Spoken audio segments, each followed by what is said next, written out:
اور اس خدائے زندہ پر بھروسہ رکھو جو کبھی نہیں مرے گا، اور اس کی تعریف کے ساتھ تسبیح کرتے رہو، اور وہ اپنے بندوں کے گناہوں سے خبر رکھنے کو کافی ہے۔ وہی جس نے آسمانوں اور زمین کو اور جو کچھ ان دونوں کے درمیان ہے 6 دن میں پیدا کیا، پھر عرش پر جلوہ افروز ہوا۔ وہ جو رحمان یعنی بڑا مہربان ہے، تو اس کا حال کسی باخبر سے دریافت کر لو۔ اور جب ان کفار سے کہا جاتا ہے کہ رحمان کو سجدہ کرو، تو کہتے ہیں اور رحمان کیا ہوتا ہے؟ کیا جس کے لیے تم ہم سے کہتے ہو ہم اس کے آگے سجدہ کریں؟ اور وہ اس بات سے اور بدکتے ہیں۔ بڑی برکت والا ہے وہ جس نے آسمان میں برج بنائے اور ان میں آفتاب کا نہایت روشن چراغ اور چمکتا ہوا چاند بھی بنایا۔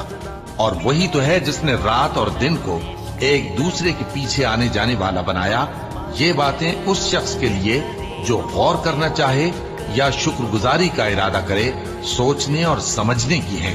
اور اگر ہم چاہیں تو ان کی آنکھوں کو مٹا کر اندھا کر دیں، پھر یہ رستے کو دوڑیں تو کہاں سے دیکھ سکیں گے؟ اور اگر ہم چاہیں تو ان کی جگہ پر ان کی صورتیں بدل دیں، پھر وہاں سے وہ نہ آگے جا سکیں اور نہ پیچھے لوٹ سکیں۔ اور جس کو ہم بڑی عمر دیتے ہیں تو اسے تخلیق میں اوندھا دیتے ہیں، یعنی اسے بچپن کی کمزوری والی حالت کی طرف لوٹا دیتی ہیں۔ تو کیا یہ سمجھتے نہیں؟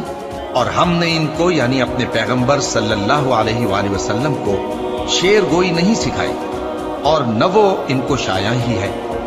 یہ تو محض نصیحت ہے اور صاف صاف قرآن ہے، تاکہ اس شخص کو جو زندہ ہو خبردار کرے اور کافروں پر بات پوری ہو جائے۔